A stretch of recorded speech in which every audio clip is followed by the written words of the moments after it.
মুসলমান জিহাদকে ভুলে যাওয়ার কারণেই তাম পৃথিবীতে মুসলমানরা আজকে লাঞ্ছিত হচ্ছে, অপমানিত হচ্ছে, অপদস্থ হচ্ছে। যদি বাংলাদেশও জিহাদের বিধান চালু থাকতো, ইসকন সন্ত্রাসী দলেরা আমার মুসলিম ভাই আলিফ মাহমুদকে হত্যা করতে পারতো না, শহীদ করতে পারতো না। ঠিক না বে ঠিক কথা বলেন? মুসলমান আজকে জিহাদ পবিত্র বিধানকে ভুলে যাওয়ার কারণেই তাম পৃথিবীতে মুসলমান লাঞ্ছিত হচ্ছে, অপমানিত হচ্ছে। মুসলমানের পবিত্র জায়গা মসজিদ, নিরাপত্তার জায়গা মসজিদ, মুসলমান আজকে মসজিদও নিরাপদ নয়। ঠিক না বে ঠিক কথা বলেন? কোন জায়গায় তো দেখা যায় ইসকনকে নিয়ে কথা বললে বক্তাকে অ্যাটাক করে, মাহফিলের মধ্যে হামলা করে।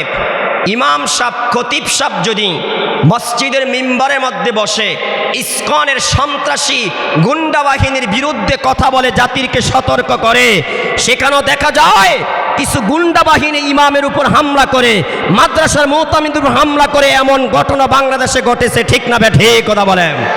আমি আপনাদের কাছে জানতে চাই, যার ভিতরে ন্যূনতম ঈমান আছে সেও কি কখনো এই সন্ত্রাসী গ্রুপকে কখনো সমর্থন করতে পারে? তো প্রিয় ভাইয়ারা আমার, আমাদেরকে সতর্ক থাকতে হবে, সজাগ থাকতে হবে, সদা সর্বদা আমাদেরকে হক্কানি রব্বানি ওলামাই কারামের সাথে থাকতে হবে। ঠিক না বে ঠিক কথা বলেন? ওলামাই কারাম যখনই ঐক্যবদ্ধ হয়ে এই দেশের শীর্ষস্থানীয় ওলামাই কারাম যখন ফতুয়া দিবে যে এখন জিহাদ করা ফরজ, তখনই আমাদের কাছে যার কাছে যা আছে তা নিয়ে আল্লাহর প্রতি জিহাদ করার জন্য, সংগ্রাম করার জন্য মাঠে ময়দানে ঝাঁপিয়ে পড়তে হবে। ঠিক না বে ঠিক কথা বলেন ভাইয়ারা আমার? মুসলমান কখনো মৃত্যুকে ভয় পায় না। কি বলেন? মুসলমান কি মৃত্যুকে ভয় পায়? আমার আপনার জীবন কয়টা? বলেন না, একটা আওয়াজ বলেন না, জীবন কয়টা ভাইয়ারা আমার? তো একটা জীবন যদি আমরা আল্লাহর পথে দিয়ে দিতে পারি, আল্লাহর পথে যদি বিলিয়ে দিতে পারি, হে আমার ভাইয়ারা, বন্ধুরা আমার, যদি শাহাদাতের পেয়াল আমরা পান করতে পারি, মরতে দেরি আল্লাহর জান্নাতে যেতে দেরি হবে না, মরতে দেরি জান্নাতের বিবি পাইতে দেরি হবে না, মরতে দেরি জান্নাতি সন্তান পেতে দেরি হবে না, মরতে দেরি জান্নাতের নাজ ও নেয়ামত পাইতে দেরি হবে না। ঠিক না বে ঠিক কথা বলেন?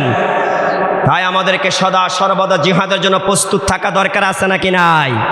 একটু আওয়াজ দিয়ে বলেন না, দরকার আছে নাকি নাই ভাইয়ারা আমার?